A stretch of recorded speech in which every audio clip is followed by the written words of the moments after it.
Can you guys taste that?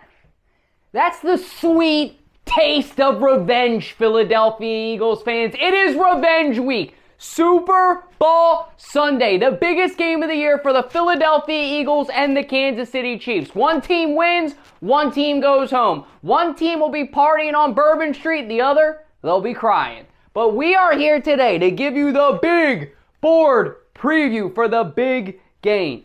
Starting off with the Kansas City Chiefs, an impressive 17-2 record this year. They're winning around 89% of games that they play. They are the Goliath of the NFL. Roger Goodell's little golden boy. We all know it. And they're looking to three-peat this year, which would be the first time any NFL franchise has ever three-peated.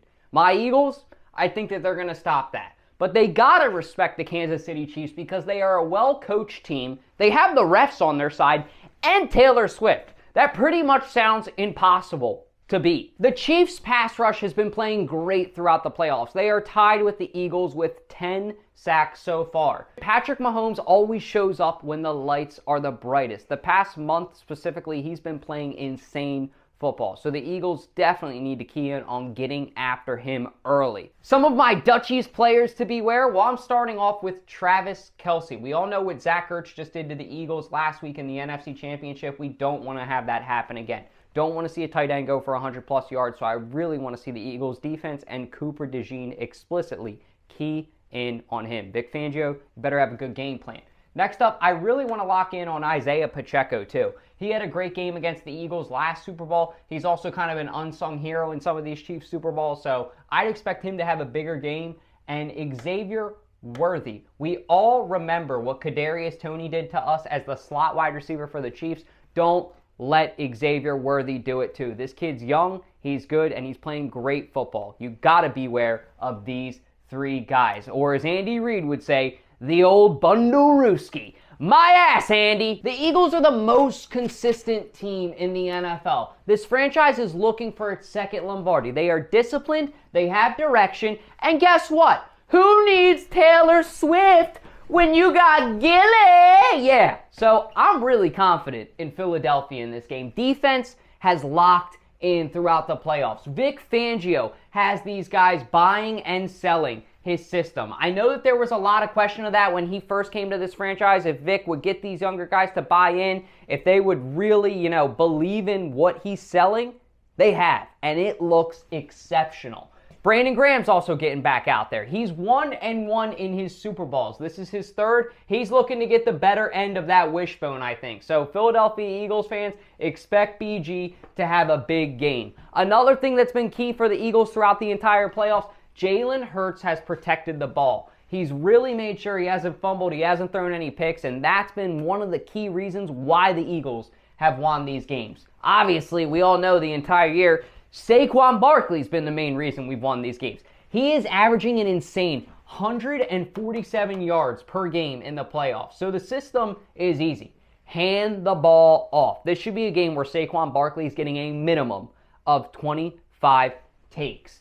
Last but not least, give us our damn parade. Can you see the look in my face? I want it. I really want it. And I think that Nick Sirianni is going to be the coach to bring it home because he is joining greatness. Saw the stat today. He is joining Gibbs and Tomlin, Redskins coach and Steelers coach, as the only coaches to make 2 Super Bowls in their first 4 seasons of the NFL. So some pretty impressive company there. I'm expecting Nick Sirianni and Philly to get the job done. Let's move on to our QB comparison. Quick QB comparison to see how Jalen Hurts really stacks up to Patrick Mahomes. First off, this one was surprising to me. Jalen Hurts actually has the edge in passing percentage. That's not going to happen every year. But like I said, this dude was efficient throughout the playoffs. He's been efficient in the regular season too.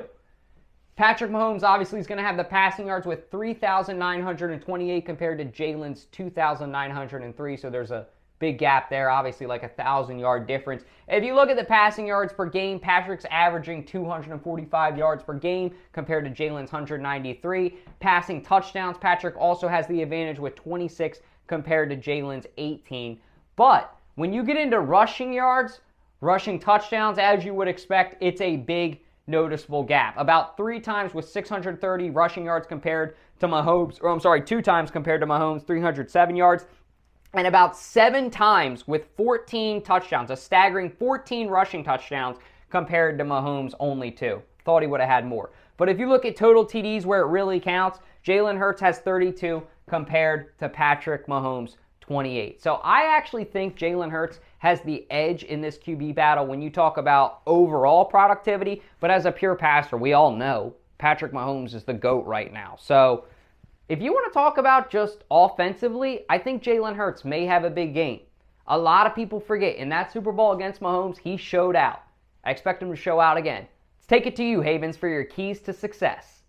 What's up, guys? Joey here with 302 Birds, bringing you my 3 keys to an Eagles victory this Super Bowl Sunday against the Chiefs. Number 1, you got to get to Patrick Mahomes. So in his loss in the Super Bowl against the Buccaneers, Patrick Mahomes was actually sacked 3 times. That pressure caused him to throw 2 interceptions. The Eagles have to do what they were unable to do 2 years ago. They have to get after Patrick Mahomes and force him into mistakes. Secondly, the Eagles have to cover Travis Kelce. So tight ends have killed the Eagles this postseason. Tyler Higbee and Zach Ertz, they both caught 5+ catches and 50+ receiving yards. Zach Bond, I'm looking forward to have a big game stopping him. Lastly, the Eagles need to force turnovers. They've actually done this really well this postseason. They had the best ratio. They were +10 in the turnover department. 6 of those were actually forced fumbles. Even the first play of the game against the Packers, they were dominant, they were physical, hard-hitting, and they forced a fumble. That's what they have to do, come out hard against the Chiefs, and they'll win this football game.